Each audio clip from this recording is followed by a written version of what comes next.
Sans plus tarder, nous allons voir le premier chapitre qui va tout simplement être un rappel indispensable pour comprendre la suite. Alors ce rappel, il réfère bien évidemment à un chapitre qui est déjà présent dans la première formation, dans la partie 1 de cette formation, et il s'intitule le cycle comptable. Alors un cycle comptable, c'est quoi? Un cycle comptable, c'est tout simplement une suite logique d'actions, d'événements qui vont nous amener à faire un traitement comptable. D'accord? Donc, on va préciser tout d'abord qu'il s'agit là du cycle comptable. D'accord? Et donc, ce cycle comptable, il se décompose comme suit.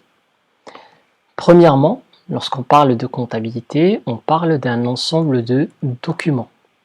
D'accord? Un ensemble de documents qui vont être des factures, des relevés bancaires et d'autres, j'ai envie de dire, documents. Ça peut être des échanges avec l'administration fiscale, ça peut être des tableaux d'amortissement de prêts, etc., etc.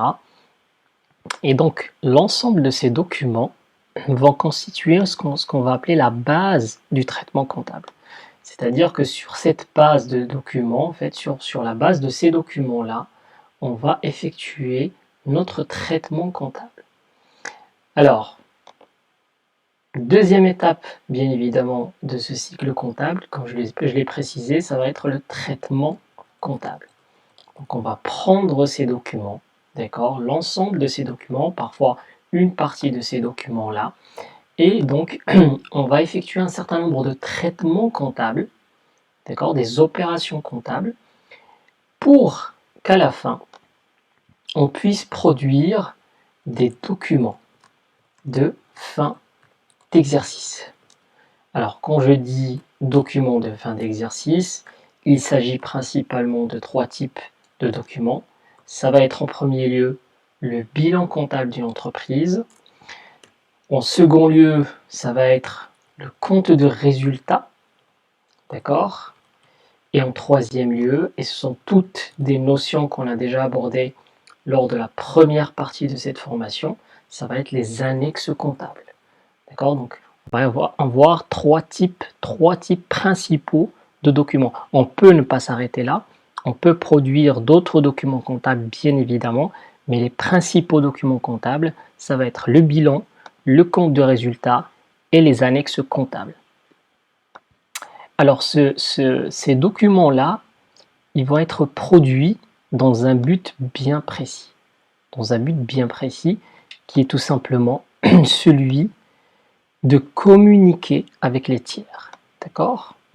On effectue des traitements comptables, on fait de la comptabilité parce qu'il faut communiquer. Une entreprise communique avec d'autres entreprises, parfois d'autres administrations, et donc elle va leur donner une image la plus fidèle possible de son état, de sa santé financière, de sa santé fiscale, d'accord, à un instant T. Et donc, ces interlocuteurs, ça va être tout simplement, par exemple, les banques, d'accord, qui vont regarder de près tous ces documents comptables pour juger de l'état de santé d'une entreprise. Ça va être l'administration fiscale, d'accord, l'administration fiscale qui, à travers les documents comptables, va pouvoir dire est-ce qu'effectivement l'entreprise en question a bien respecté donc les lois, et aussi est-ce qu'elle a bien payé tout ce qu'elle doit payer, d'accord. Et en dernier lieu, on peut rajouter par exemple les investisseurs. Bien évidemment, les banques sont dans la majeure partie des cas des investisseurs, mais là on va être vraiment sur une notion très large d'investisseurs qui vont partir parfois jusqu'aux clients qui peuvent bien évidemment investir en bourse, etc. Donc voilà un petit peu le cycle comptable d'une entreprise. Ça part des documents comptables pour arriver à des documents de fin d'exercice qui vont renseigner le grand public sur l'état de santé d'une entreprise.